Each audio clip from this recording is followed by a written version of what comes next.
Y en toda esta crisis sanitaria y económica estamos ya en el plazo de la declaración de la renta. Tenemos muchas dudas que queremos resolver. Lo hacemos con Joaquín Giner, que es colegiado del gestor de administrativos. Joaquín, buenas tardes. Hola, buenas tardes. Y gracias por atendernos.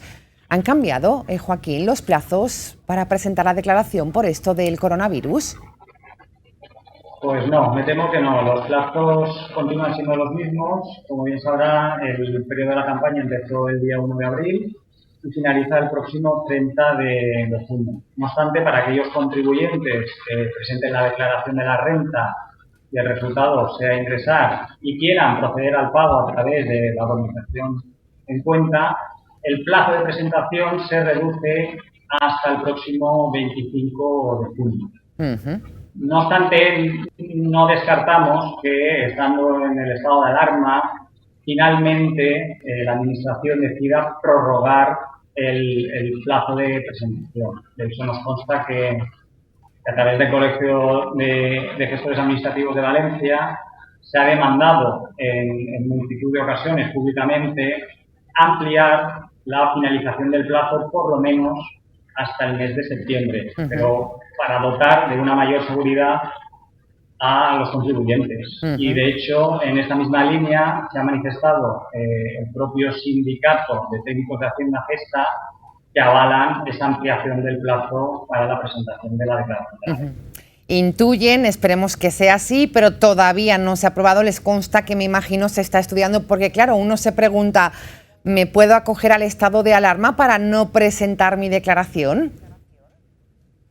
No, rotundamente no. Vamos a ver, el contribuyente que esté obligado a presentar la declaración de la renta lo tiene que hacer dentro del plazo estipulado. Como os he dicho anteriormente, los plazos ni se han suspendido ni se han ampliado. Por lo tanto, antes del 30 de junio, el contribuyente obligado a presentar la declaración de la renta tiene que presentarla.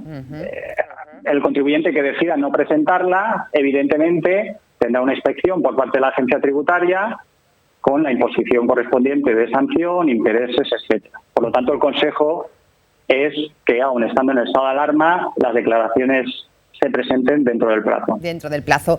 Y en torno a este tema que estamos comentando, última pregunta sobre esto. Estamos en un ERTE, trabajador.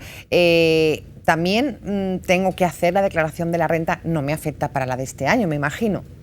Para el del año anterior, perdón.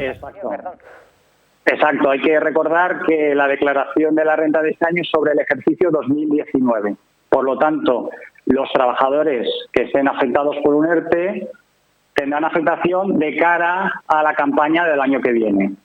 Y se verán afectados por cuanto entendemos que los trabajadores que han entrado en un expediente de regulación de empleo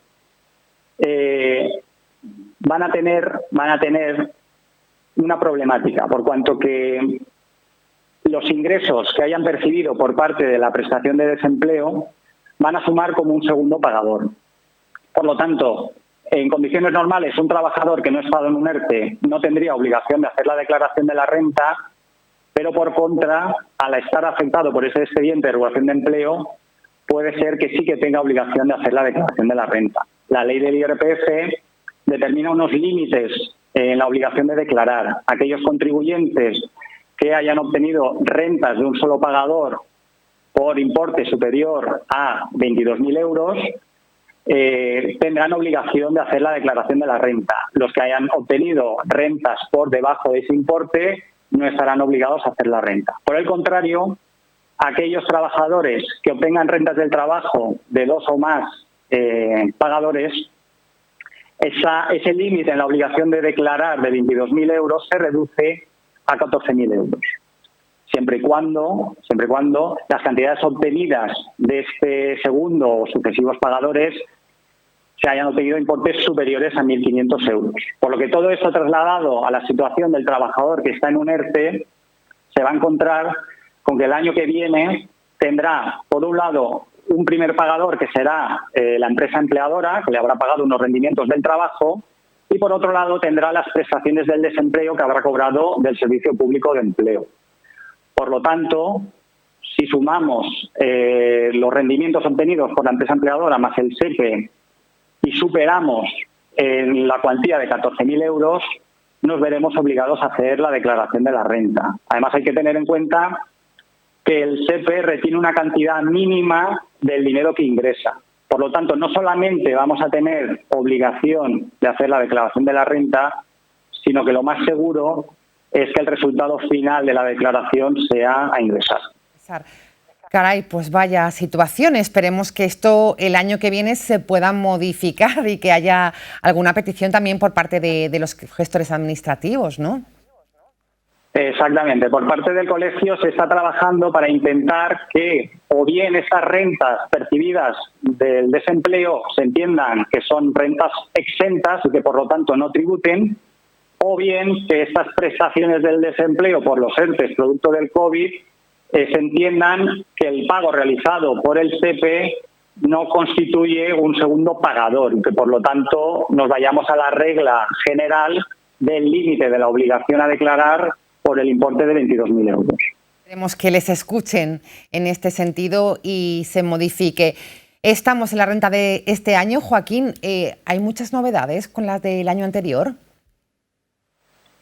Pues la verdad es que respecto de la renta del año pasado no hay excesivas novedades normativas. Principalmente hay un cambio en cuanto al límite en la obligación de declarar, es decir, aquellos contribuyentes que obtengan rentas del trabajo de 2 o más pagadores, en el ejercicio 2018 existía un límite en la obligación a declarar por importe de 12.000 euros. Es decir, aquellos que habían obtenido importes superiores a 12.000 euros tenían la obligación de declarar. Este año ese límite se ha ampliado a 14.000 euros. Por lo tanto, el límite se quedaría en 14.000 euros siempre y cuando las cantidades obtenidas por segundos y sucesivos pagadores sean superiores a 1.500 euros. Seguridad es la palabra que pronunciaba Joaquín al principio por el tema de no para los plazos que se han mantenido porque están desbordados desde las gestorías por la presentación de esos ERTEs y para hacer una buena declaración se necesita tiempo, comprobar los datos. Este es el consejo que queremos dar. El borrador no siempre es correcto. Efectivamente. Como usted bien dice, el borrador no siempre es correcto. No se contienen una serie de deducciones autonómicas que el contribuyente, por desconocimiento, confirma un borrador sin haberlo revisado previamente o sin haberlo llevado a un profesional colegiado para que se lo revise y le asesore en la confección de la renta. Como usted bien dice, el Colegio de Gestores Administrativos como el Colegio de Graduados Sociales, etcétera, actualmente nos vemos desbordados por la incidencia que el COVID ha tenido en todos nuestros clientes, tanto a nivel empresarial como a nivel de particulares, por lo que demandamos mayor seguridad jurídica en cuanto a poder ampliar esos plazos de presentación de la declaración de la renta, porque como usted bien dice, la renta no se hace a golpe de un clic, sino que debemos sentarnos con el cliente, revisar la documentación, asesorar, etcétera. Y en la situación actual en la que nos encontramos de confinamiento y demás, se nos hace harto difícil por cuanto además nuestros propios empleados de las gestorías y demás están con el teletrabajo. Por lo tanto, lo más interesante sería, de cara a esa seguridad jurídica para los contribuyentes, que se pudiera ampliar el plazo de presentación pues por lo menos al mes de septiembre.